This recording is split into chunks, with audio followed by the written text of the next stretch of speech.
Hi guys, Tigre here for a new video, and this video will be a tier list video for 2v2 melee specs, and of course we will also do a small analysis on justwarp.com about the representation of those classes, and we will try to make a coherent tier list based on the representation, the personal feeling, but also the strength of this spec.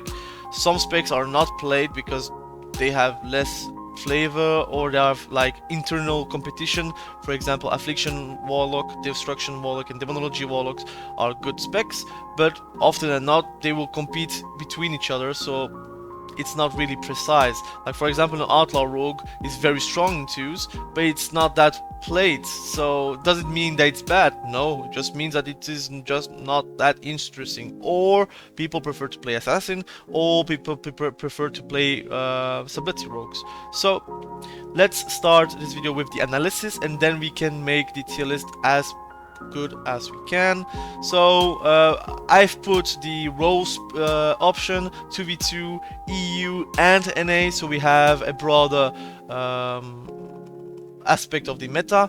Of course, this doesn't mean 100% what is meta or what is not, but we can also compare it with previous season. For example, Unholy Dk was really bottom of the bottom played wise. Enhancement Shaman also very underplayed previous season. Now it's a bit more played, but still less than the other classes.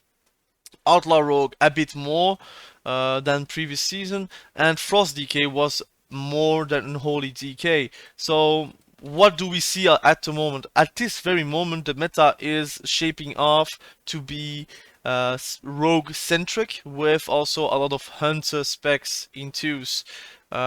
Is every hunter spec a S tier spec? No, it isn't, but we are going to shape it off in tier list.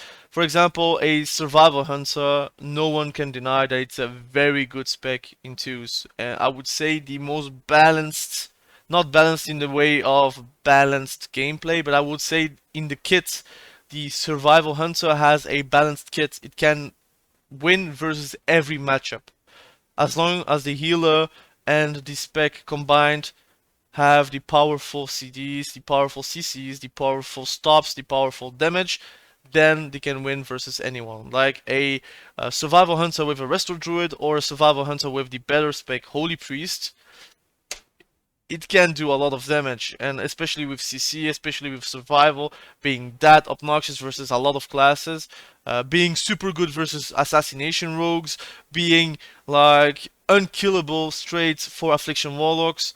For example, if the affliction warlock plays it right, they can maybe be super annoying for the survival hunter, but the survival hunter has Craven stratagem, which makes super strong versus a lot of classes. A Kyrian warrior will not be able to Spear of Bastion the hunter. So there's a lot of things that makes that survival hunter is really the creme de la creme, god tier spec.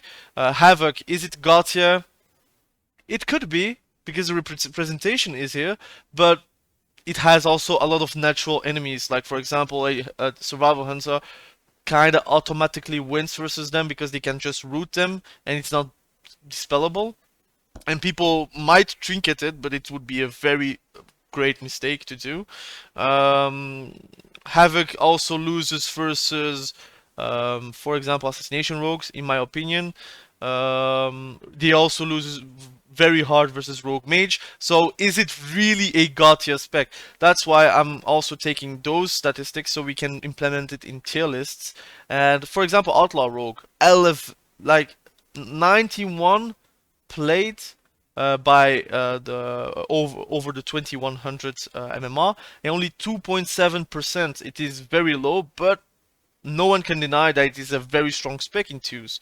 Might be even god tier. I think, in my opinion, Outlaw is probably one, if not the best 2v2 spec for rogues, but Assassination Rogues have also the foresight, which gives them really a lot of possibilities, I would say. So let's jump now right in the tier list.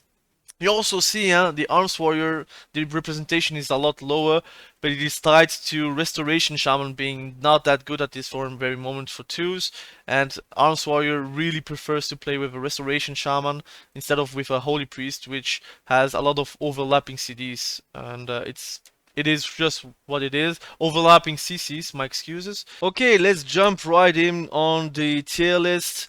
I'm going to explain every time what I mean when I'm putting someone on S, A, B, C, or D tier, but of course, opinions will be divergent with a lot of people. I think people can understand that PvP tier lists are really not objective. There is a lot of subjective feeling towards classes, but I try to be as objective as possible. So S tier, it is God tier spec. Often than not, you will see only 1 or 2 or 3 classes max. At least with me, I'm trying to be putting S tier as a God tier spec so people can understand. A tier means it is meta. B tier, it means that it is average, so off meta or average. C tier means that it is underappreciated or at least underperforming. And D tier means it is unplayable. I'm not going to lie that there is no unplayable melee. I think we are very close to be in a balancing state. I think a lot of people don't like the one-shotty meta. A lot of people just don't like also dampening. I don't like dampening. I prefer one-shots than a dampening game.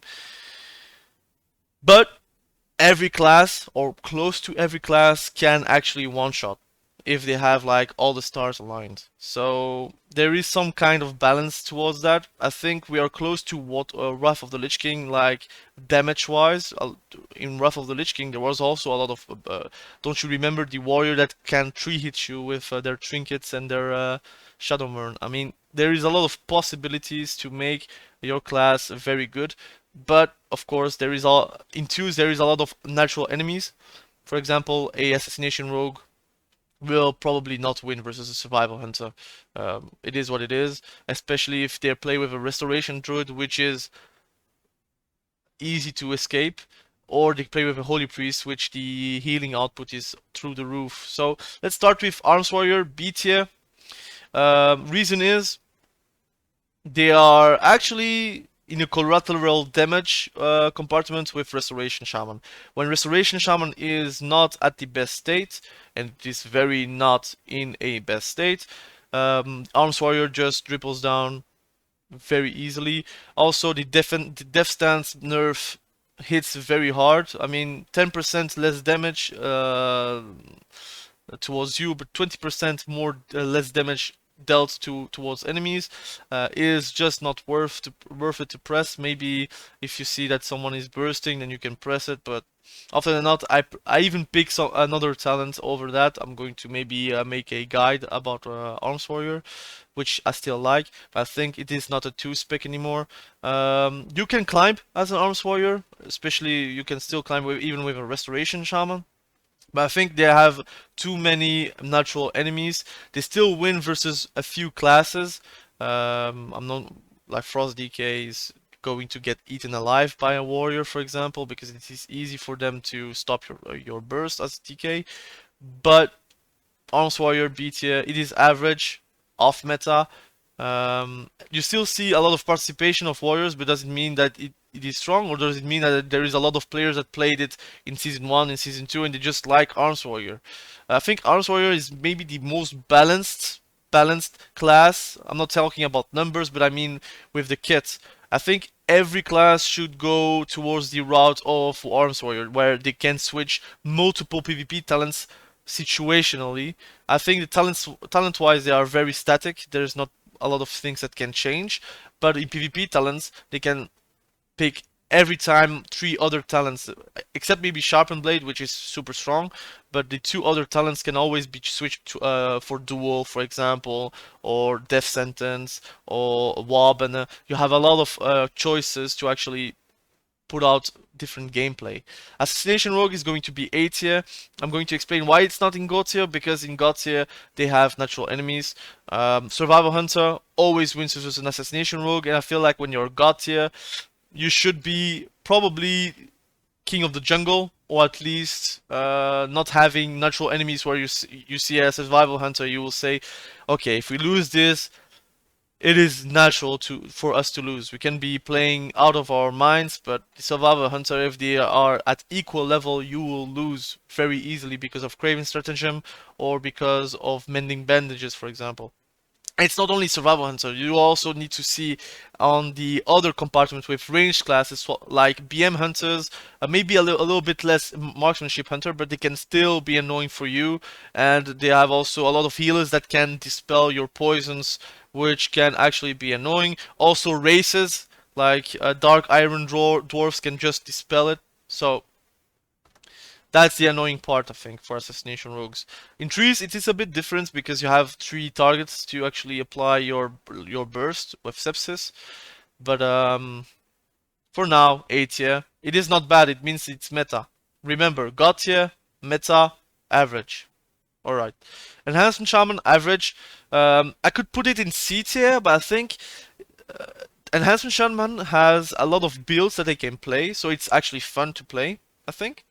But I think the best possible comps that you can have as an Enhancement Shaman, and I played a lot of Enhancement Shaman, is with a hybrid DPS. So for example, a Retri paladin, a feral druid, even a shadow priest. I think shadow priests, their best comps are with DPSs, but they are not very meta at this very moment. In twos, in threes, they are meta.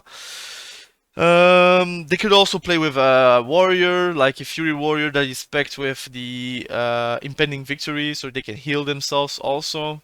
So there's a lot of possibilities for Enhancement Shaman to shine, but it is predictable. You're not going to climb because of your spec, you're going to climb because of your capacity to apply your skill to the spec. So it's not an auto-win class, that's for sure. And I feel like PvP talents wise, you need 6 PvP talents to be like OP, I would say. At this moment, you can only choose 3 talents. I hope they will change sometimes in the future, but I think it will not. So feral druids, they are close to S tier, man. But like assassination rogues, they have natural enemies, especially if they are necrolord. They can just dispel. Like survival hunters wins very hard versus them. I think survival hunters is really obnoxious. BM hunters the same; they can just win versus feral druids. A lot of classes can also be very annoying versus feral druids. So yeah, it's not the best class, but it is meta for sure. In twos, with a holy priest, it can be savage. Like sometimes you see your HP drop and you don't know why, but it's because of all those bleeds that are applied with berserk, and even if they have foresight, their bleeds are insane. Sometimes you can just die from the get-go, you know. So be careful. DK, I'm tempted to put it in D tier, Frost DK, but I'm going to put in C tier because I don't think it's unplayable. I just think it's you're doing SM. Like you are not going to enjoy your time. If you play versus a Windwalker, a rogue, a warrior, am I missing someone? A mistweaver monk, you get disarmed on every go. Then you get stunned. Then you get feared. Your pillar is just gone. Your pressure is just gone. So I think the solution for Frost DK is to be maybe nerfed while they are in pillar, but they get buffed somehow, some way to have consistent pressure, because at this very moment they are a burst class, but their chill streak in twos are not as good as in trees, where you have 3 targets and you can cleave them down, which I think Frost DK is a very good trees class. But in twos you have only 2 targets, and those targets are often, yeah, they're slippery, and you also lose versus survival hunter again. You lose also versus very big casters that your AMS is not going to save you. You are still in an advantage versus other classes versus casters, but there's something missing for them. Also, Holy Priest is also not the best healer for them. It is like a arms warrior. They need a restoration shaman to put out like a good pressure, but restoration shaman is nowhere near in the capacity to heal those high damages. So that's why this C tier. Fury. Hmm. I'm tempted to put it in A tier, but I'm going to put it in average. I think it's not meta in twos. I think it is better than arms, But it is not meta. I would put it in A tier, I swear. But I think there is a lot of classes in A tier that actually deserves A tier. Um, I'm going to put it in A tier, but it is very low A tier. It is just better than arms. That's why I'm going to put it in A tier. I think their damage, their on-demand damage is a lot more stable and applicable. Their healing is also maybe interesting for them versus casters. They are also not playing Spear of Bastion often. They play with Necrolord Banner, which gives them a big boost, while Necrolord Banner doesn't give that much of a boost to Arms Warrior, because Arms Warrior mastery is good, but it is not sublime, because you can get kited very well, and then your bleed doesn't apply that much pressure for them to, like, the percentage that you get from the bleed, they can just drop off, especially versus survival, for example. They can dispel it. So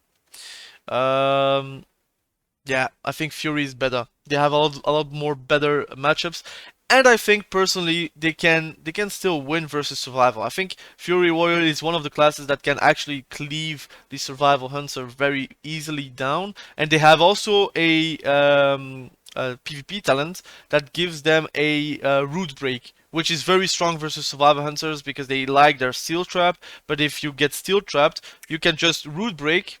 It is a PvP talent that you will remove for that, but it is very strong versus them. I'm going to make a guide about it, so check out my channel when and if I'm going to make a guide. HAVOC Demon Hunter. I'm going to put them in S tier. Sorry, it is A tier, but it is better than Assassination Rogues. I think the only natural enemy that they have, though, two natural enemies, my bad. No, never mind. They are behind Assassination Rogues. They are bad versus Rogue Mage, and they are bad versus Survival Hunters. They are okay-ish versus BM Hunters, but not that good either. They get obliterated by a lot of things if Darkness doesn't work. But everything with a root is very annoying for Demon Hunters. Very, very annoying. So I think Demon Hunter deserves A tier.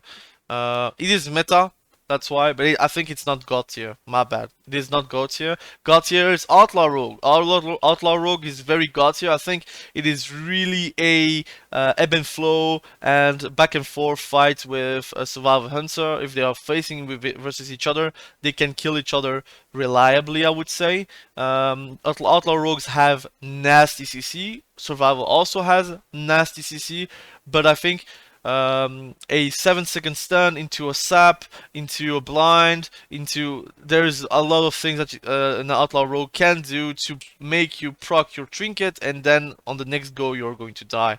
It is just underplayed, but it is really not undervalued. It is very strong. I just think it's a bit more boring. I think it's a bit more boring. That's why people don't play it. It's very generic, but it works. I think if you are playing Outlaw Rogue with a Holy Priest, you have loads of possibilities to make annoying plays. They're also very good with Restoration Druids, but Resto Druids are not at the best of their level at this very moment. I think maybe with better gear it might be better, but we will see. Retribution Paladins, B tier. I think Retri Paladins are just not made for twos. I think it's better than Frost Decay because your burst is applicable at any point. You're not going to get stopped on your burst. You might get kited, but you have also some possibilities to one-shot and cheese people. You can still play double DPS with a rogue, for example. You can also play with a healer. You can, like a Holy Priest, for example. You can play with an Arms Warrior, and then he gives you Necrolord Banner, and then you can just one-shot someone. There's a lot of possibilities as a class for you to shine. Rogue, Subtlety Rogue. I'm going to put it in S tier just because it has Rogue Mage. And I think Rogue Mage Subtlety is stronger than Rogue Mage with Assassination Rogue. But it depends about your skill level, man. It depends about your skill level. I think Outlaw Rogue is better than Subtlety Rogue. That's why I'm putting in the second place. soon to be third place. Um, but it has like only a few comps, like Rogue Mage, maybe Subtlety Rogue with a Holy Priest could also work.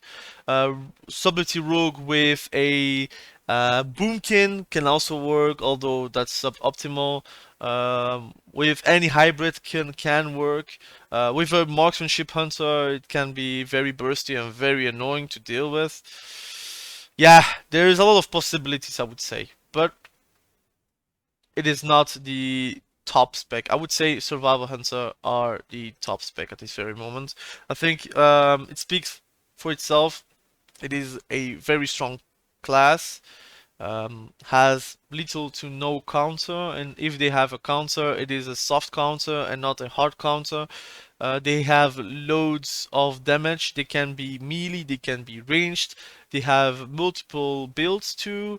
They can also change the legendaries if they feel they don't need a dispel.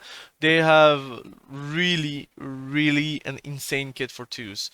I think in threes they could also work, but their tier sets, their double legendary combo, their damage, their survivability, their kiting with steel trap and traps and the stun from the pet stun.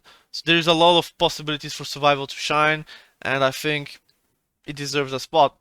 Now, my maybe favorite melee spec at this very moment, Unholy Dk.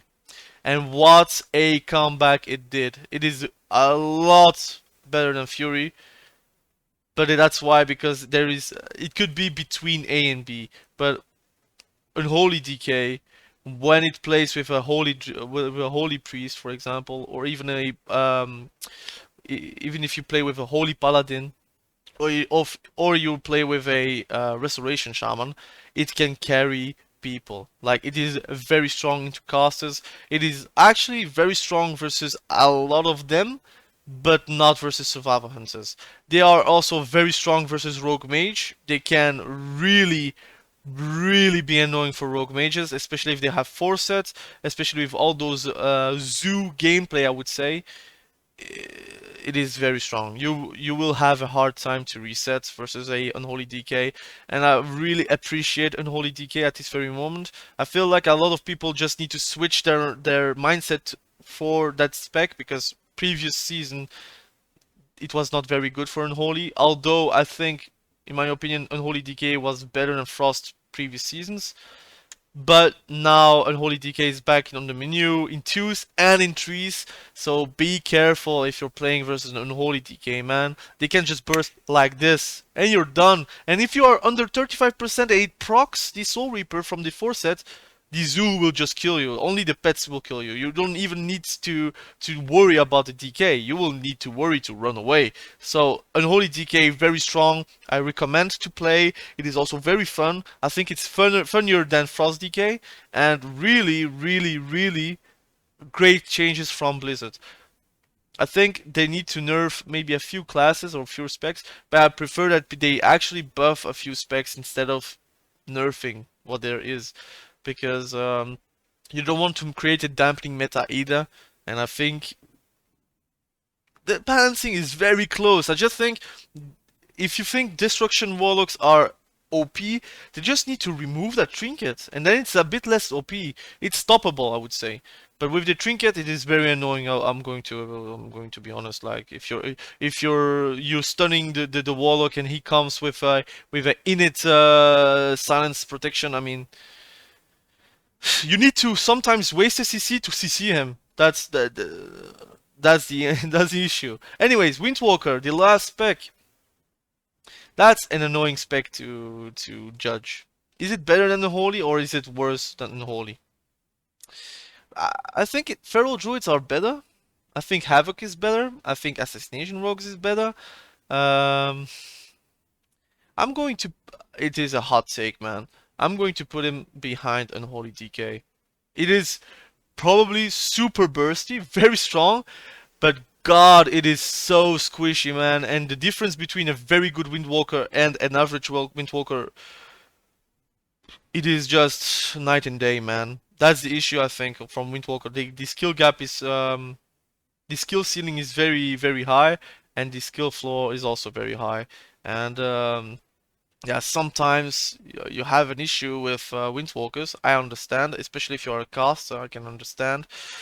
But they are stoppable, man.